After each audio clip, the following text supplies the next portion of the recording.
Bom dia a todos. Essa é já a nossa 20ª reunião, né, desse grupo de estudos que vem lendo o livro há 2000 anos, do Emmanuel, e debatendo questões que são muito importantes no nosso dia a dia, né? Não no dia a dia de 2000 anos atrás, mas no dia a dia da gente hoje, né? A gente está no finalzinho do capítulo 5, o Messias de Nazaré. Talvez a gente termine hoje, né? Talvez comece já o 6, depende do andamento das discussões, né? Mas na nossa última reunião, o Públio, então, nas últimas, né, ele tinha tido um encontro com Jesus, chegou lá na casa dele de volta, viu que a filha tinha curado, acabou se indispondo com a esposa e com a Ana, que é a serva lá que ajudava a cuidar da filha, né? E aí depois disso, né, ele teve um sonho, né, que foi o finalzinho do nosso encontro passado, né? Nesse sonho, assim como ele tinha tido aquele sonho lá no primeiro capítulo, quando ele conversou com o Flamínio, né, falando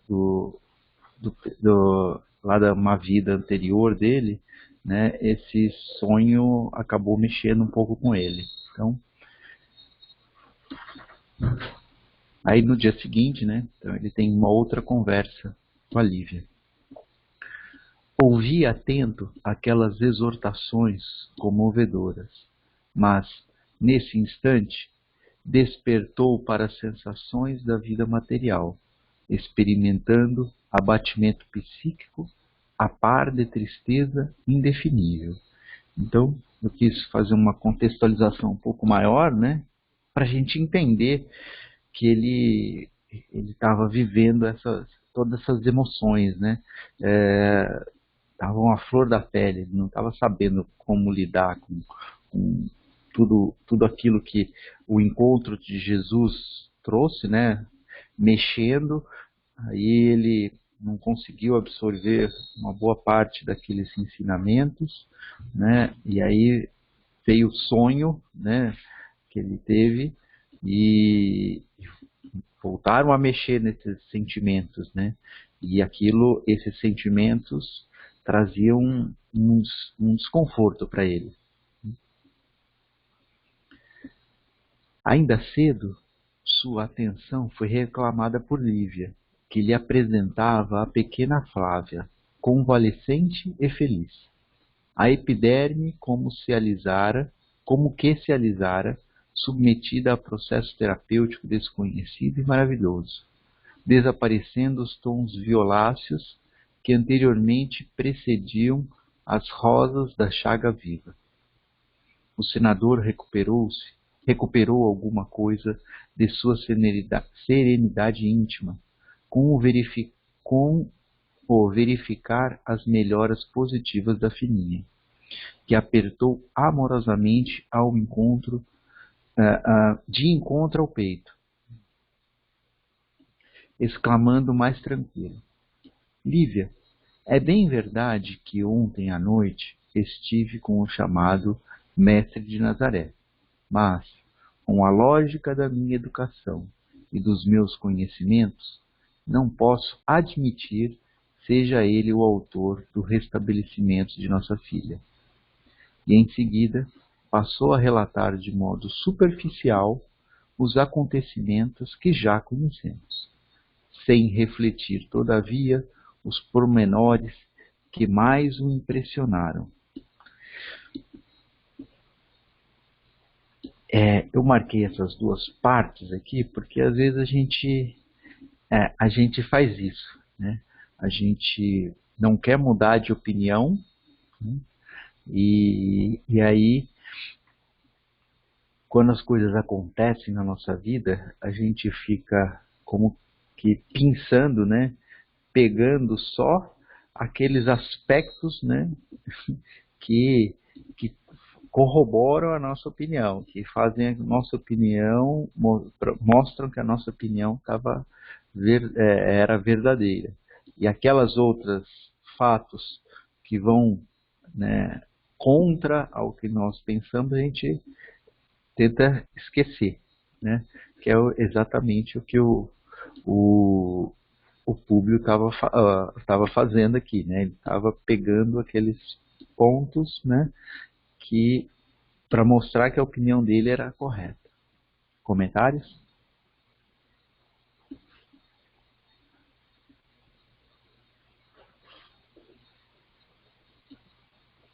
Lívia, ouviu, atenção. Pode falar, desculpa. Não, é só isso o comentário, que às vezes é o caminho mais fácil para nós, né? Não ter que enfrentar determinados questionamentos, porque isso nos leva para outros questionamentos, né? É isso aí. Então é uma rota mais fácil. Mais fácil no sentido da gente não precisar mudar, né? Não mais fácil quando a gente olha no longo prazo, né? Que olhar no longo prazo é o mais fácil a gente. O mais fácil é a gente resolver os problemas enquanto eles estão pequenos, né? E não deixar os problemas ficarem maiores. Sim. Obrigado pelos comentários. Mais comentários? Então, voltando ao livro. Lívia ouviu atenciosamente a narrativa, mas notando-lhe as íntimas disposições para com o profeta, que ela considerava criatura superior e venerável, não quis externar seu pensamento em torno do assunto. Receosa de um atrito de opiniões, inoportuno e injustificável. No seu coração, agradecia àquele Jesus carinhoso e compassivo, que lhe atendera às angustiosas súplicas maternais, no íntimo da alma. Acariciava a esperança de beijar-lhe a fímbria da túnica, a barra da túnica, com humildade em testemunho do seu sincero reconhecimento, antes de retornar a Roma. E eu tinha marcado essa parte, né, que acho que tem tudo a ver com a nossa conversa de agora, né, com o debate sobre a lição de hoje do Fonte Viva, né. Acho que foi a Angélica que falou que tem momentos que a gente não deve entrar naquela discussão, não deve entrar naquela contenda, né, porque a gente não está preparado ainda, né, para lidar com aquilo, né? E outras vezes a gente sabe que aquela pessoa, né, como Públio, também não está preparada para mudar, né? Então, aquela discussão vai ser inócua se a gente entrar, né? Às vezes o nosso interlocutor não está preparado para essa mudança e às vezes a gente não está preparado para esse debate porque a gente não tem firme dentro da gente aquelas convicções, né? Então, por isso que eu marquei isso e acho que tem tudo a ver com o que a gente comentou antes, né? Vocês querem fazer alguma observação nesse aspecto?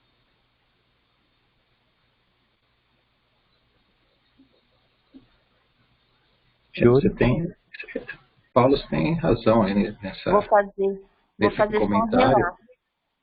Nesse comentário, porque aquilo lá, dependendo da situação, o debate é estéril, né? Ele não vai trazer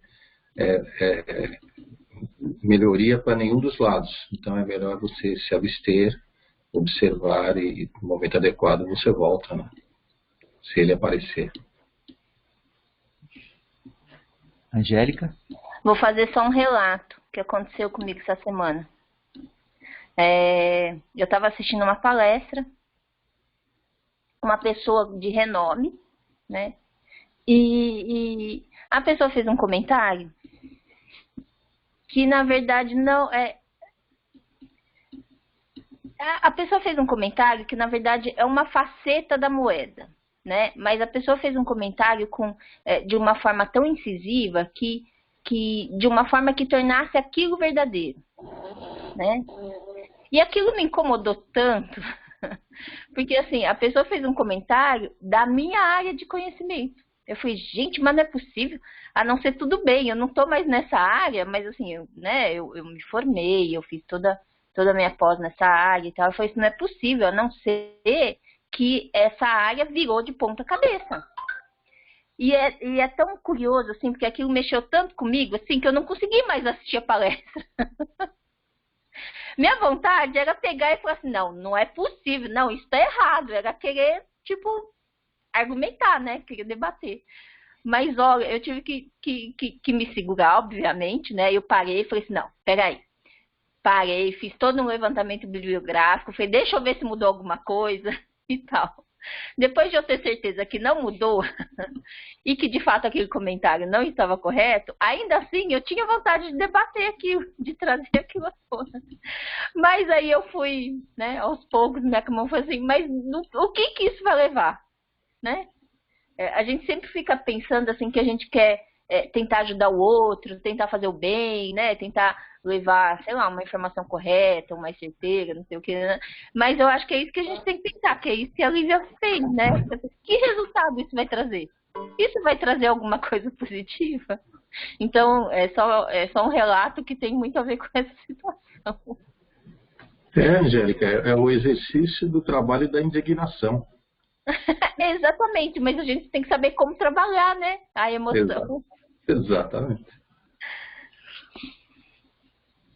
Eu gosto muito dos livros do André Luiz, dos exemplos que ele traz, né? E uma das coisas que eu mais gosto são dos tempos, né? Que eles falam lá, né?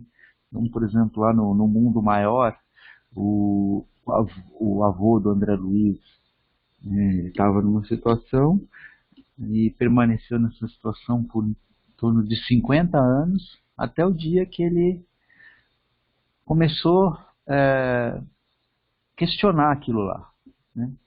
E aí nesse dia o André Luiz foi direcionado para aquela região que ele estava, né? E aí acabou ajudando aquele avô, né? Depois o outro é o livro lá, o Libertação, né? Que o Gregório está fazendo tudo que ele fazia lá por muitos séculos, 7, 8 séculos, né? Que ele fazia tudo aquilo. E aí a mãe dele lá, a mãe de coração dele, né? Era a mãe da última vida, né? Falou lá com o Gúbio, né? Falou, olha, nos últimos 50 anos eu acho que ele está já ficando mais permeável a uma ação nossa, né? Ele tá ficando cansado de tudo aquilo lá, né? Então, eu gosto de... Então, isso significa que nos 700 anos anteriores não adiantava ela falar nada com ele, né? Porque não ia ter ele não queria mudar, né? E aí agora ela nota que, né, ele começou a querer mudar, né?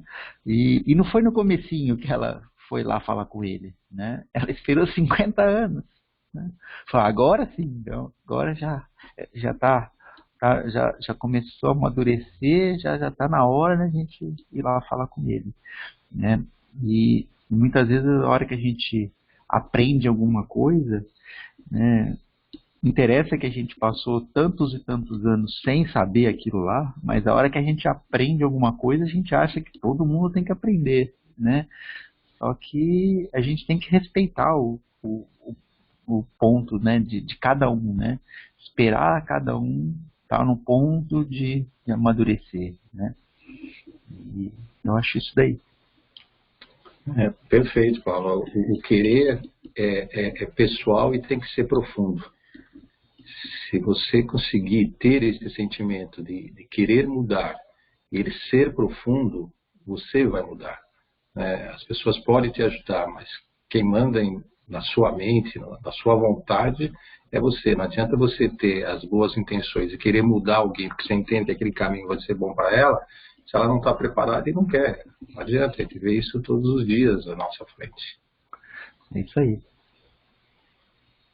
Mais comentários? Continuar. Só da gente... Pode falar.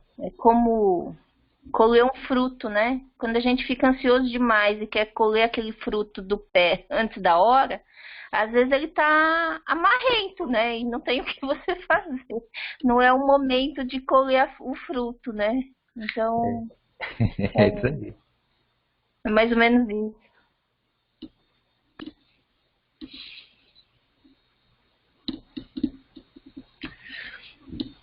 Então, 4 dias decorridos, a enferma apresentava sinais evidentes de seguro restabelecimento físico, dando motivo ao mais amplo júbilo de todos os corações. Em radiosa manhã, vamos encontrar a jovem Lívia acalentando o filhinho, prestes a completar 1 ano, e instruindo a criada de nome Semele, de origem judia, designada para zelar pela criancinha.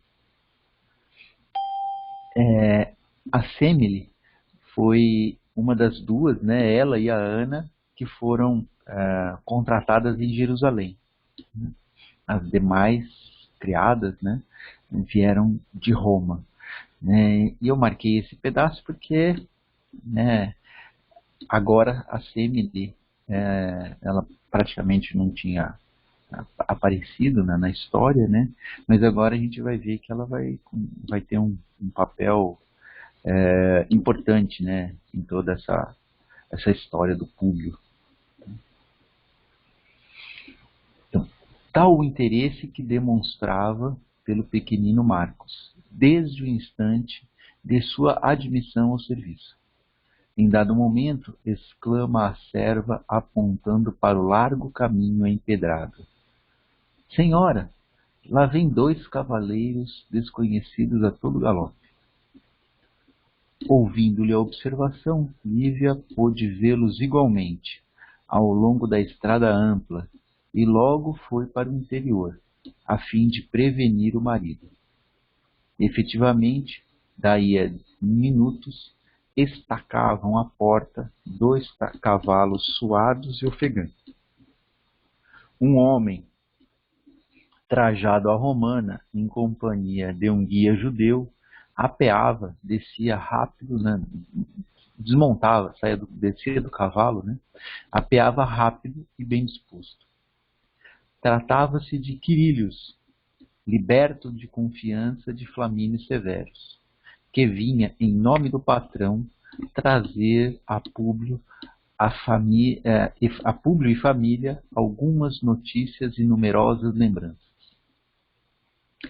Essa surpresa amável encheu o dia de gratas recordações e sadios prazeres, motivando horas das mais inefáveis, né, indescritíveis alegrias. O nobre Patrício não esquecera os amigos distantes, e entre as notícias confortadoras e considerável remessa de dinheiro, vieram doces lembranças de Calpurnia endereçadas a Lívia e aos 2 filhinhos. Eu marquei isso de amarelo, né, porque às vezes a gente... Um gesto que para nós, né, seja uma coisa, às vezes sem importância, né, para a pessoa que o recebe é muito importante, né? E eu gosto de brincar, né, que ultimamente eu quero fazer as coisas que não precisam, né? Porque as que precisam eu tenho que fazer, né? Essa precisa. Então eu acho que quando a gente começa a fazer aquilo que não precisa, né, que é aquilo que pode nos encher esse vazio que às vezes a gente tem interior, né? Às vezes a gente muitas vezes a gente vai fazer isso e a pessoa simplesmente não vai dar a menor importância para aquilo. E a gente faz isso porque a gente quer encher o nosso vazio, não o da pessoa, né? E esporadicamente, algumas dessas pequenas coisas que a gente faz, que não são obrigatórias, né? Não é obrigado a fazer, a gente percebe que aquilo teve um impacto grande na vida daquela outra pessoa, né? É isso que eu queria trazer a reflexão, esse ponto para vocês. Comentários? E eu acho que tem tudo a ver com esse momento que a gente vem passando, né? Acho que a pandemia fez justamente isso, colocou um freio na nossa vida para nós pararmos e refletirmos sobre as nossas prioridades, ao que nós estamos dando atenção, né? Justamente, será que no meio daquela nossa rotina tão corrida que a gente tinha, será que a gente parava para ter esses gestos? Né? Será que o que nós fazíamos com o nosso tempo? Eu acho que agora, aos poucos, a gente está saindo desse isolamento aos poucos, e eu acho que a reflexão que vem assim o que nós aprendemos com isso, né? Porque daqui um pouco começa a voltar o ritmo mais acelerado, né? A gente uma hora vai sair desse isolamento, e o que de aprendizado isso nos traz, né? Como nós estamos nos relacionando com as pessoas do nosso entorno, né? Porque isso é o que você falou, né, Paulo? É um gesto pequeno que às vezes a gente não sabe o impacto que tem na vida do outro, né? Então, como nós estamos valorizando as nossas relações? É a reflexão que essa parte me traz. É isso aí. Mais comentários?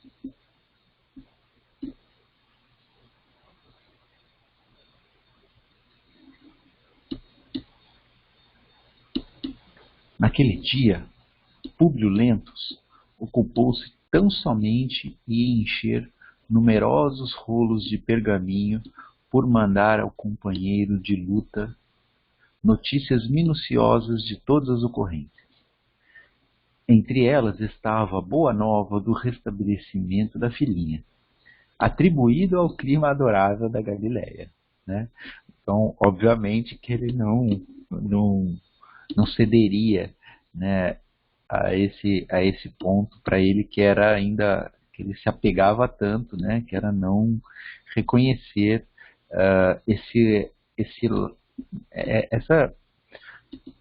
essa presença importante na vida deles, que foi Jesus, né? Mas, como possuía naquele valoroso descendente dos severos uma alma de irmão dedicado e fiel, a cujo coração jamais deixara de confiar as mais recônditas emoções do seu espírito, escreveu-lhe longa carta em suplemento, com vistas ao Senado romano, sobre a personalidade de Jesus Cristo, encarando-a serenamente, sob o estrito ponto de vista humano, sem nenhum arrebatamento sentimental. Então, de um lado, ele não conseguia falar que a cura da menina foi por conta de Jesus, mas do outro também, ele não conseguia ter aquela visão dos políticos da época, né, como o Pilatos, né, que aquele cara era um malfeitor, que ele estava lá para criar agitações, né? Então ele foi falar: olha, eu não consigo falar que ele curou minha filha, mas também não vamos, né, falar que ele é isso que as pessoas falam, né? Vamos fazer uma coisa que é mais no meio termo, né?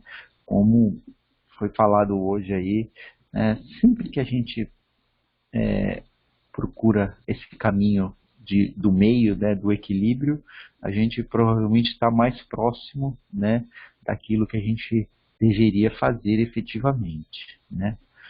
Então, eu acho que ele tinha esse outro lado, né, puxando para que ele falasse isso de Jesus, né?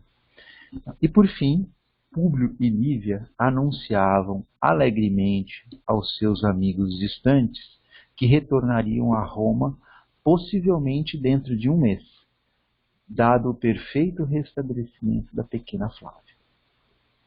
Comentários sobre essa parte?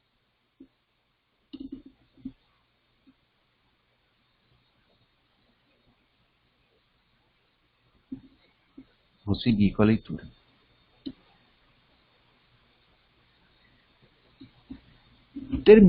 Terminado o longo expediente, né, a carta, já era tarde, mas nesse mesmo dia, ao cair da noite, quando os dois esposos se entretinham no triclínio, né, aquele local que eles tomavam as refeições, a reler as doces palavras dos queridos ausentes, tecendo as esperanças risonhas do breve regresso, eis que Sulpício se faz anunciar em companhia de um mensageiro de Pilatos. Atendendo-os no gabinete particular, o senador recebe a visita do emissário, que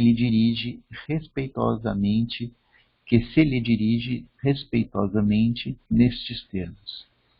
Ilustríssimo,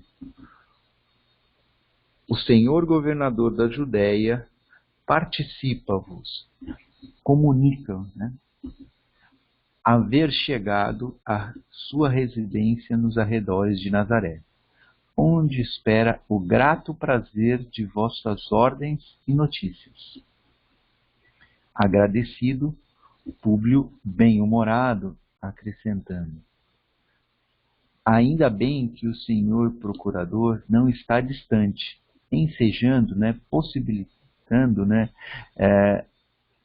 pouca demora em Jerusalém no meu regresso a Roma em breves dias. Algumas expressões protocolares foram trocadas, mas Públio Lentulus não reparou nas atitudes de Sulpício, que lhe deitava olhares significativos. Lembrando que o Sulpício, né, tinha feito um acordo com a Fúlvia, que era a mulher do Sálvio, que era o tio do Públio, né, para tentar incriminar, né, mostrar que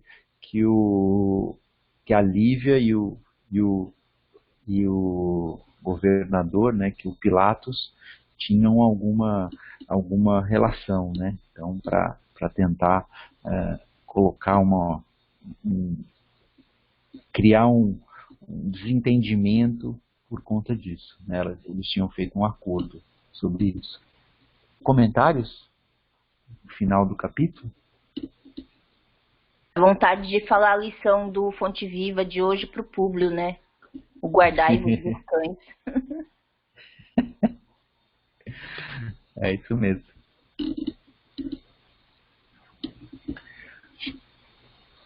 Então, vou continuar.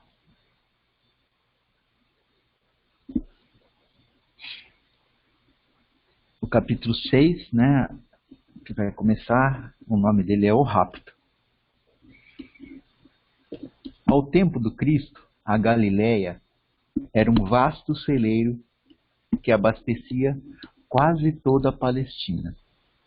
Nessa época, o formoso lago de Genezaré não apresentava nível tão baixo como na atualidade. Só para explicar para vocês, né, quem não conhece, não sabe, mas o lago de Genezaré, eu acho que é mais de 100 metros abaixo do nível do mar Mediterrâneo, né?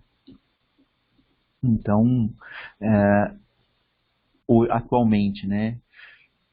Então, naquela época,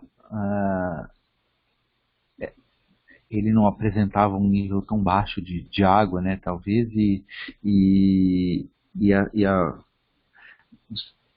provavelmente com isso você não tinha ali, né, as características tão marcadas como existe hoje do deserto, né? Então, pelo que é dito nessa obra, na obra do Paulo Estevão, né?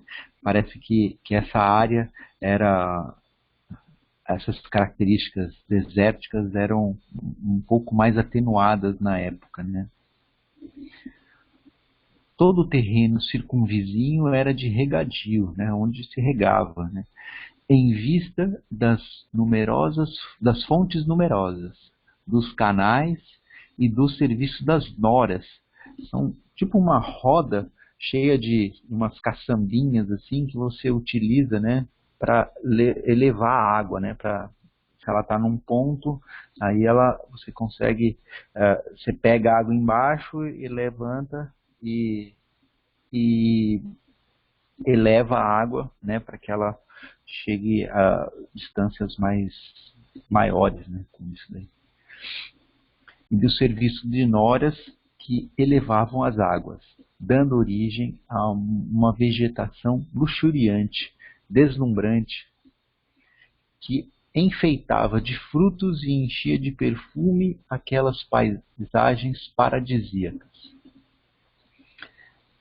Eu sempre lembro, né, do comentário da Angélica logo no começo, né, que essas descrições que ele faz normalmente no começo assim, de um capítulo, né, eles são tão incríveis que fazem a gente pensar que a gente está lá, né?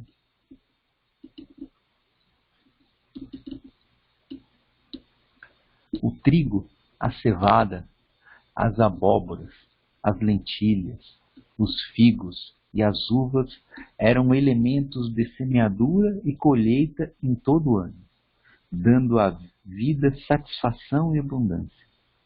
Nas eminências da terra, misturando-se aos extensos vinhedos e olivais, elevavam-se palmeiras e tamareiras preciosas, cujos frutos eram os mais ricos da Palestina. Em Cafarnaum, além dessas riquezas, prosperava a indústria da pesca, dada a abundância do peixe no então chamado Mar da Galileia, que resumia uma vida simples e tranquila. Dentre todos os outros povos dos centros galileus, o de Cafarnaum se distinguia por sua beleza espiritual, despretensiosa e singela, né? Então, eu marquei essa parte, né, só para mostrar, né, que as coisas são muito mais, tem um sentido muito maior do que a gente pode imaginar. As coisas, Jesus não foi uma coisa assim que foi feito, a vinda de Jesus não foi uma coisa feita sem nenhum planejamento, sem nenhuma razão de ser, com objetivos muito pequenos, né? Ela foi muito bem planejada, né, nos mínimos aspectos, né? Eles dizem que Jesus, para poder encarnar aqui conosco, né, dado que ele já tem uma elevação tão maior que a gente, ele demorou cerca de 1000 anos só para conseguir, né, reduzir o tamanho do seu perispírito para que ele pudesse, como se fosse caber, né, no nosso, num corpo igual que a gente tem, né? Como a Angélica já frisou, ele encarnou num corpo igual ao nosso, né? Então foi difícil ele passar por tudo isso, né? Ele precisou de muito tempo para conseguir poder fazer isso, né? E a gente tem que lembrar que 400, 500 anos antes dele vir, né, vieram emissários, né, que falaram coisas muito próximas ao que Jesus falou, né? Um na Grécia, o Sócrates, outro na Índia, o Buda, Confúcio na China, né? E eles trouxeram notícias muito parecidas com aquilo que Jesus viria trazer de uma maneira tão bela, né? Mas eles já vieram trazendo essas notícias para que as pessoas pudessem, né, ir pensando naquilo, né, para que quando chegasse a hora de Jesus vir, né, já pessoas já estivessem, né, naquele ponto da colheita, né, como a gente já falou agora, né, aquele ponto lá que aquelas questões já estivessem sendo amadurecidas, né, e aí Jesus veio nesse momento de colheita. Para alguns, né, para outros ele veio no momento da semeadura, né, para outros ele veio no momento de reafirmação para que eles pudessem ter já não era a semeadura, mas a colheita mais adiante, né? E assim a gente vai percebendo toda essa beleza, né, da lei divina, né, de como as coisas vão se encaixando tudo, né? E Jesus, né, esses mínimos detalhes, ele veio num lugar, e que era perto dali, né? Ele foi morar em Nazaré, né, a família dele era de Nazaré, e depois ele foi seguir essa vida pública dele, né, trazendo as notícias num local onde tinha lá essa beleza espiritual, né? Então, era isso que eu queria dividir com vocês, esse sentimento que eu tive a hora que eu li isso. Vocês têm comentários?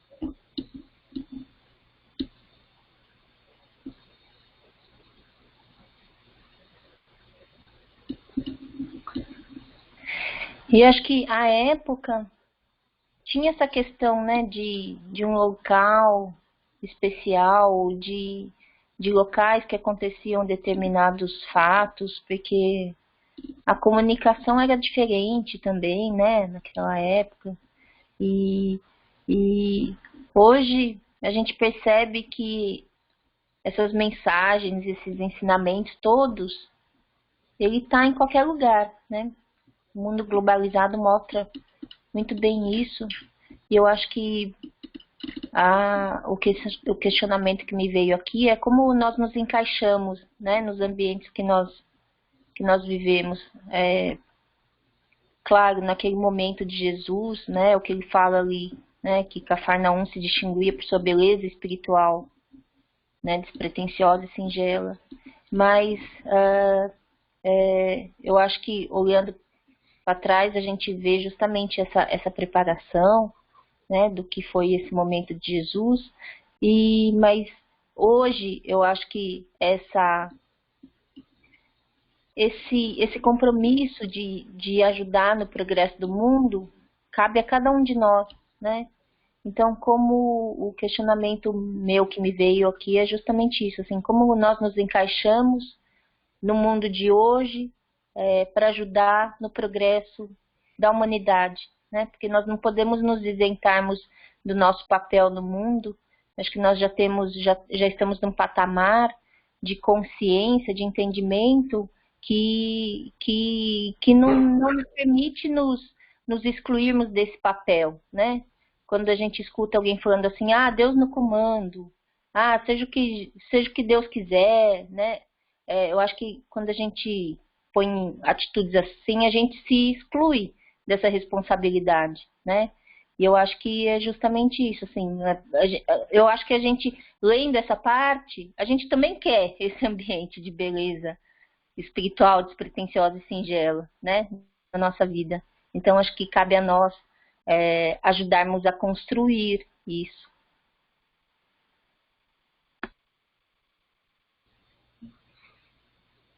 E vale também a gente olhar o que a gente está buscando, né? Porque a gente pode ter, a gente tem um cenário na nossa frente e nesse cenário, a gente tem vários elementos que a gente vai ignorar, né, e vai dar atenção a alguns aspectos, né? A gente nunca vai olhar todo o cenário, né? E acho que a gente pode dar atenção a aspectos mais positivos ou aspectos mais negativos. E aí o problema não é o cenário, né? O problema somos nós, né? Que atenção, o que a gente está procurando no mundo, né? Se a gente está procurando só as desgraças, né? A gente não precisa fazer muita coisa para verificar. Mas tem muita coisa boa que acontece também, né? Então a gente precisa ver o que a gente está procurando.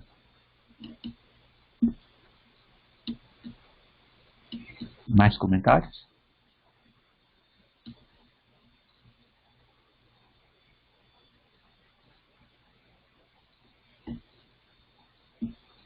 Consciencioso e crente,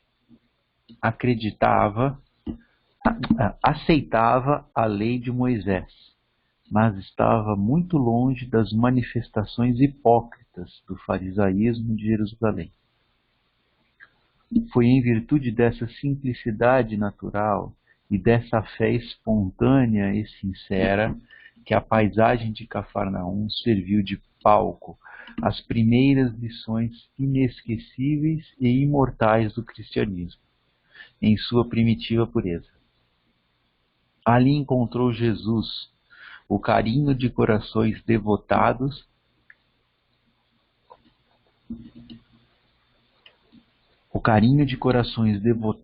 e valorosos. E foi ali que o mundo espiritual encontrou os melhores elementos para a formação da escola inolvidável, inesquecível, onde o Divino Mestre exemplificaria os seus ensinos. Em todas as cidades da região havia sinagogas, para que as lições da lei fossem ministradas aos sábados, dia que todos os indivíduos deveriam dedicar exclusivamente ao descanso do corpo e às atividades do espírito. Nessas pequenas sinagogas, franqueava-se, né, permitia-se a palavra a quantos desejassem utilizá-la, mas Jesus preferia o templo suave da natureza para a difusão dos seus ensinos. Então, Jesus raramente ia na sinagoga, né, fazer essas suas, até porque ele já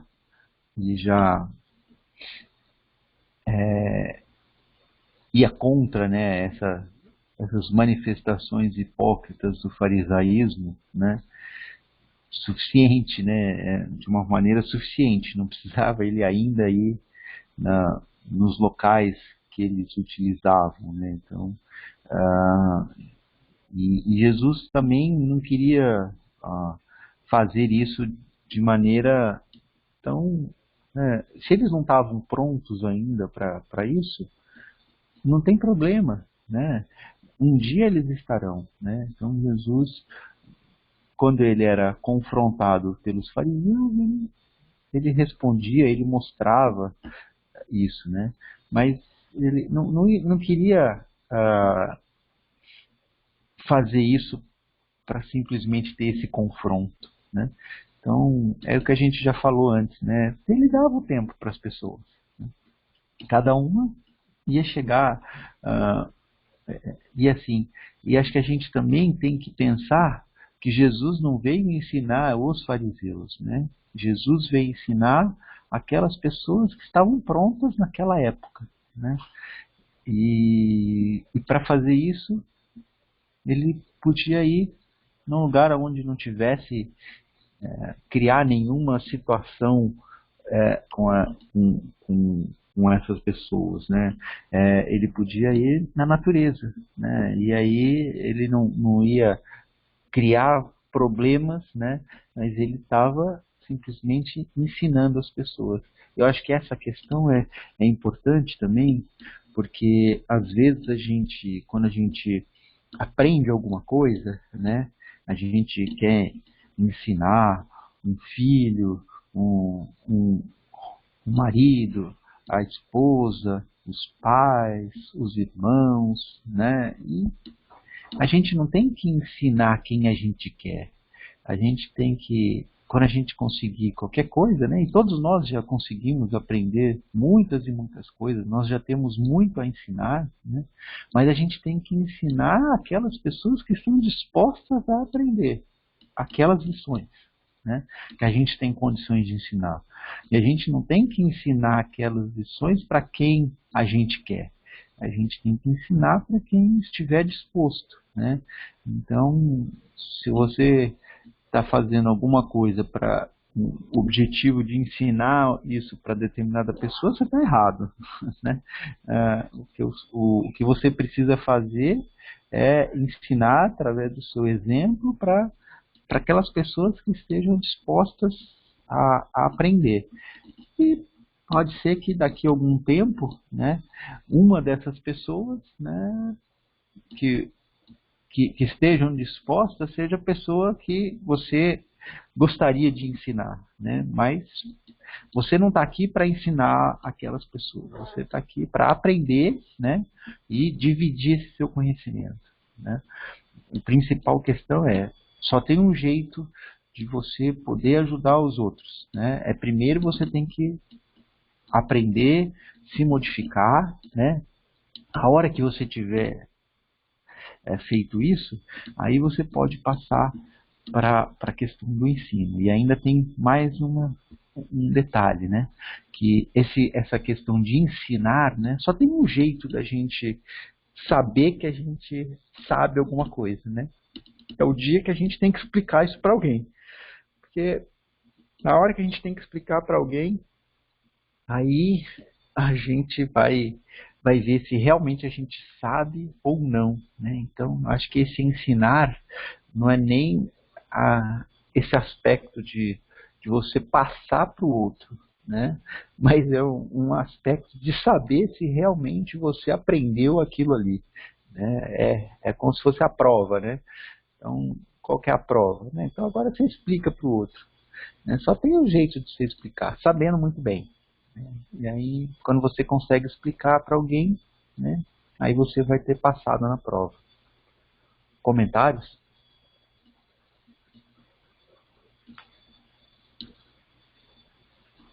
E eu acho que retorna com aquela lição do começo, né? Que fala que a domesticação cabe a Deus, né? Acho que Jesus entendia justamente isso com relação aos fariseus. Não cabia a ele modificar, né? Ele não veio modificar o mundo, a sociedade.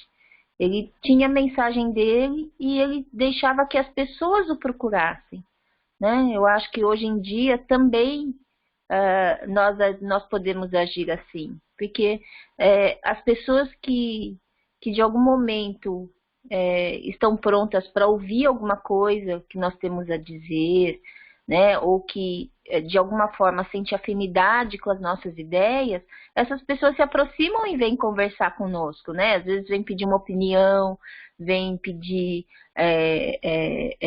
o nosso ponto de vista.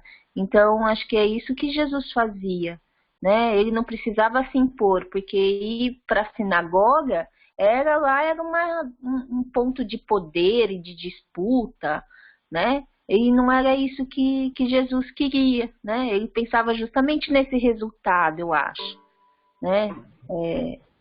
Qual o propósito que ele tinha, né? É o que você falou, Paulo. Ele veio falar para aqueles que estivessem prontos a ouvir o que ele tinha para trazer, né? Então, acho que nós também podemos fazer isso no nosso dia a dia, né? Eu concordo, Paulo, eu concordo com a sua visão e a da Angélica, é a visão que eu tenho desse grupo. É o que nós praticamos nesses encontros, né? Onde cada um coloca a sua visão de mundo, né? Onde aquilo que se fala, aquilo que se faz como reflexão, se serve para você. Se serve para você e está te ajudando, siga em frente. Se tiver alguma reflexão que talvez ainda você não esteja preparado ou não se identifica, você respeita e segue da mesma forma. É o que nós estamos fazendo aqui quando nos encontramos semanalmente. É isso aí. É isso aí. Eu acho que o respeito é a palavra-chave, né? Mais comentários?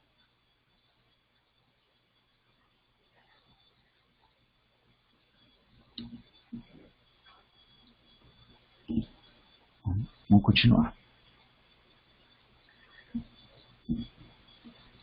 Todas as classes humildes acorriam às suas prédicas, aos seus sermões, né, aos seus ensinamentos, ao ar livre, cuja extraordinária beleza seduzia os corações mais empedernidos, né, endurecidos. Né.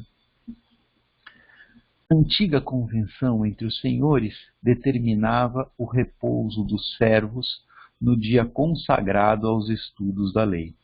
E os próprios romanos procuravam cultivar aquelas tradições regionais, buscando a simpatia do povo conquistado. Nessa época, grande era a afluência dos escravos às pregações consoladoras do Messias de Nazaré. Eu acho que eu vou já encerrando, né? As discussões lá do Fonte Viva foram bastante boas, né? Eu acho que a gente já podia parar aqui e deixar a conversa entre a Liz e a Ana já para o começo do nosso próximo encontro. Tudo bem? Alguém quer fazer algum outro comentário?